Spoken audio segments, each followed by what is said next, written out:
दहीपुरिया गांव में जयदेव और दयाराम नाम के दो व्यक्ति समोसे की दुकानें चलाते थे। दोनों की दुकानें एक दूसरे के बिल्कुल पास थीं, लेकिन दयाराम की दुकान हमेशा ग्राहकों से भरी रहती थी। अरे दयाराम, तुम्हारे समोसे तो कमाल के हैं। जी करता है एक साथ 5-6 प्लेट खा जाऊं। अरे लीजिए ना रामा भाई, किसने रोका है? तेरे समोसे खाकर पेट भर जाता है, लेकिन जी नहीं भरता। जबकि जयदेव की दुकान पर इक्का दुक्का लोग ही आते थे। ये देखकर जयदेव को दयाराम से बहुत जलन होती थी। क्यों, इस दयाराम के समोसे इतने लोकप्रिय हैं? मेरे समोसे उससे कम अच्छे नहीं हैं। फिर भी लोग मेरी दुकान पर पता नहीं क्यों नहीं आते। दयाराम के घर में उसकी बीवी और बेटी भी दयाराम के बनाए समोसे पसंद करते थे। वाह पापा, आपके हाथों में तो जादू है। पापा, आप मुझे भी ऐसे समोसे बनाना सिखाओ ना। जरूर बेटे, क्यों नहीं, जरूर सिखाऊंगा, लेकिन पहले तुम एग्जाम में फर्स्ट आओ। हाँ पापा, मैं बहुत मेहनत करूंगी और फर्स्ट आऊंगी। तुम्हारे पापा बड़े प्यार से और शुद्धता से समोसे बनाते हैं। प्यार और शुद्धता से समोसे खाने में बड़ा मजा आता है। इधर समय के साथ जयदेव का गुस्सा और जलन बढ़ती गई। एक दिन अपने घर में बैठकर जयदेव सोच रहा था, इस दयाराम के समोसे इतने अच्छे और स्वादिष्ट क्यों हैं? मेरे समोसे में क्या गलती है? अगर ऐसा ही चलता रहा तो एक दिन भीख मांगने की नौबत आ जाएगी। मुझे जल्दी ही कुछ करना होगा, लेकिन करूं तो करूं क्या? आधी रात को जब सभी सो रहे थे, जयदेव चुपके से दयाराम की दुकान के पास गया। दयाराम की दुकान पर पेट्रोल छिड़का और माचिस की तीली जलाकर दुकान को आग लगा दी। दयाराम की दुकान जलकर खाक हो गई। सुबह जब गांव वालों ने दयाराम की जली हुई दुकान देखी तो कहने लगे, अरे अरे, दयाराम तो बर्बाद हो गया।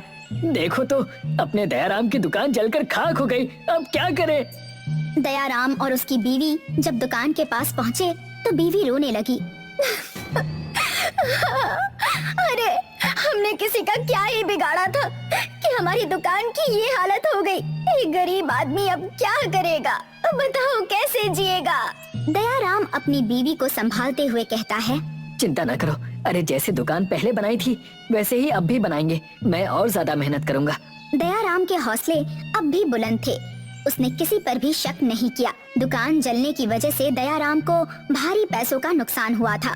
दयाराम अपने घर में था कि रेनू रोते हुए दयाराम के पास आई। पापा, मुझे स्कूल से निकाल दिया। क्यों बेटा, क्या हुआ? पिछले महीने की फीस जमा नहीं की तो टीचर ने कहा कि कल से स्कूल मत आना। पापा, अब मैं कैसे स्कूल जाऊं? स्कूल नहीं जाऊंगी तो फर्स्ट कैसे आऊंगी? और फर्स्ट नहीं आई तो आप समोसा भी नहीं बनाना सिखाएंगे।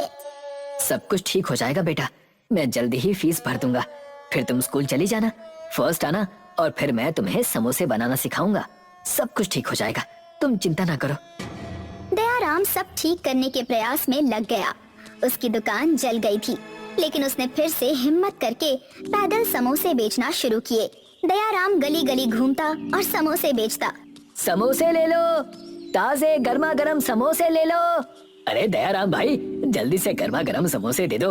हाँ ले लो भैया। दयाराम, तुम्हारी दुकान जल गई, लेकिन तुमने हिम्मत करके फिर से समोसे बेचना शुरू कर दिया। बहुत अच्छी बात है। तुम्हारी हिम्मत की तो दाद देनी पड़ेगी। जी, गुजर बसर तो करना ही पड़ेगा ना। दयाराम तो समोसे बेच रहा था, लेकिन जयदेव की दुकान में पहले भी ग्राहक नहीं आते थे और अब भी वही हाल था। परेशान होकर जयदेव अपनी बीवी से कहता है, मैंने उस दयाराम की दुकान जला दी, लेकिन वो अभी भी पैदल समोसे बेच रहा है। अरे उससे क्या ही होगा, वो पैदल समोसे बेच रहा है ना। क्या करूं कि मेरी दुकान जल पड़े? अभी तो कुछ करना ही पड़ेगा, नहीं तो वो दयाराम पैदल ही समोसे बेचकर हमसे आगे निकल जाएगा। हाँ, तुम ठीक कह रही हो। दयाराम के समोसे वैसे ही बिक रहे हैं जैसे पहले बिक रहे थे। जयदेव और उसकी बीवी दयाराम के काम से जल रहे थे, लेकिन दयाराम मेहनत किए जा रहा था। एक दिन रास्ते से जाते हुए उसे एक पेड़ के नीचे बैठी भिखारन बुढ़िया मिली। समोसे ले लो, समोसे ले लो, गर्मा गर्म समोसे ले लो। अरे बेटा, क्या है तुम्हारे पास? माई, मेरे पास समोसे हैं, क्या तुम खाओगी? हाँ बेटे, बड़ी भूख लगी है, लेकिन मेरे पास तुम्हें देने के लिए पैसे नहीं है। कोई बात नहीं माई, तुम खा लो, पैसे नहीं चाहिए। ठीक है बेटा। दयाराम ने समोसे दिए तो बुढ़िया ने बड़े मजे से खाए। तृप्त होकर कहने लगी, वाह बेटा, तेरे समोसे तो बड़े ही स्वादिष्ट हैं। जी माई, गांव वाले भी यही कहते हैं। सही कहते हैं, तू गांव वालों को बड़े प्यार से समोसे खिलाता है और वो भी तुझे बड़ा प्यार करते हैं। जी माई। लेकिन बेटा, तुझे पता है कल ही तुम्हारे गांव वालों पर बड़ी विपदा आने वाली है। कैसी विपदा माई? कल तुम्हारे गांव पर इतना भयानक ग्रहण लगने वाला है कि पूरा गांव अंधकार में डूब जाएगा। इतना अंधेरा छाएगा कि कुछ भी दिखेगा नहीं। और तुम्हारे गांव में बिजली की समस्या तो है ही, लोग परेशान हो जाएंगे। अरे माई, कैसी बातें कर रही हो? और आपको ये सब कैसे पता? तभी बुढ़िया अपने असली रूप में, मतलब परी के रूप में बदल गई। दयाराम ये देखकर दंग रह गया। आप कौन है? आप है कौन? मैं परी लोक से आई हुई एक परी हूँ। दयाराम, मैं तुम्हारी नेक दिली और मेहनत देखकर खुश हुई। तुमने मुझे बिना पैसों के समोसे खिलाकर अपने नेक दिली का सबूत दिया है, इसलिए मैं तुम्हारी मदद करना चाहती हूँ। लेकिन जो आपने ग्रहण वाली बात कही, क्या वो सच है? हाँ दयाराम, ये सच है, लेकिन गांव वालों को इस विपदा से बचाने का हल मेरे पास है। आओ मेरे साथ। परी दयाराम को अपने साथ ले गई। गांव के बाहर आकर दयाराम ने देखा कि एक बड़ा सा समोसा है और उसका एक दरवाजा है। परी जी, ये क्या है? दयाराम, ये एक गुफा है। तुम्हारे बेहतरीन समोसे की वजह से ही मैंने इसे ऐसा कर दिया है। तुम ग्रहण से पहले ही सारे गांव वालों को यहाँ पर ले आओ।